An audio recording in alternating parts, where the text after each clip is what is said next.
Les femmes se demandent souvent pourquoi c'est toujours à nous de s'adapter aux hommes, pourquoi c'est toujours nous qui devons les supporter, pourquoi on doit faire attention à ne pas blesser leur ego alors que c'est eux qui ont déconné, pourquoi je dois comprendre un homme qui ne veut pas évoluer alors que moi je me donne les moyens pour avancer, pourquoi j'ai l'impression d'être plus sa mère que son épouse, pourquoi je dois supplier qu'on me donne même de l'affection dans le couple alors que c'est lui qui m'a choisi. Ce sont en effet des frustrations qui sont réelles, mais la véritable question qu'il faut se poser, mesdames, c'est pourquoi vous voulez rentrer dans un mariage alors que vous n'avez pas clairement défini ce que vous voulez. Beaucoup d'entre vous, vous fermez les yeux sur les défauts de votre partenaire en pensant que avec l'amour, il va changer. C'est vrai que personne n'est parfait, ma assistant. Et pose-toi la question, parmi tous les hommes imparfaits, pourquoi est-ce que c'est lui que tu as choisi? Qu'est-ce qu'il a de si particulier qui a fait en sorte que tu acceptes de l'épouser? Bien, vous voyez, je suis arrivé à la conclusion que les hommes choisissent les femmes qu'ils veulent et les femmes marient les hommes qu'elles espèrent changer par amour.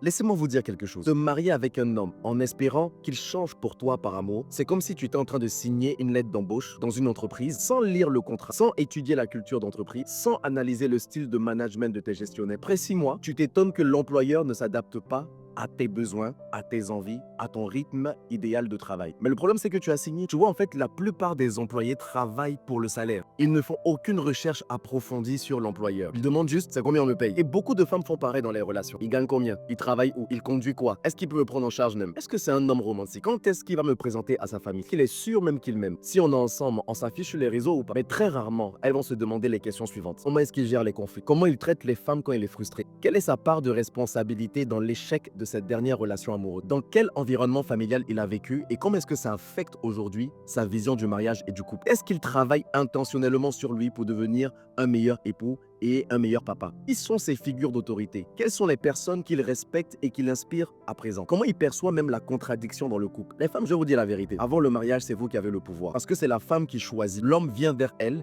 et elle a le pouvoir d'accepter ou de refuser. Mais après le mariage, le rapport de force change. C'est là que certaines découvrent l'homme qu'elles ont refusé en fait de voir avant. Elles pensaient que l'homme change par amour, alors qu'en réalité, l'homme ne change que par intérêt. Il se dit tu l'as accepté comme il est. Dans le mariage, tant qu'il ne voit pas l'intérêt de changer davantage, il ne va pas le faire. Maintenant, soyons équilibrés. Un bon employeur sait qu'un employé frustré peut détruire son entreprise. Il ne sera pas productif, sera donc plus une charge qu'un investissement. Et donc, un homme sage doit comprendre que l'épanouissement de sa femme doit être un actif pour le développement en fait de la vision dans le couple. Oui, la femme doit être lucide avant de signer ce contrat de mariage, mais l'homme doit être responsable et inspirant une fois dans le mariage. Le mariage n'est pas un conte de fées, c'est une alliance qui est censée durer à vie. Mesdames, choisissez avec maturité. Messieurs, soyez des exemples de leaders dans vos foyers. On est ensemble.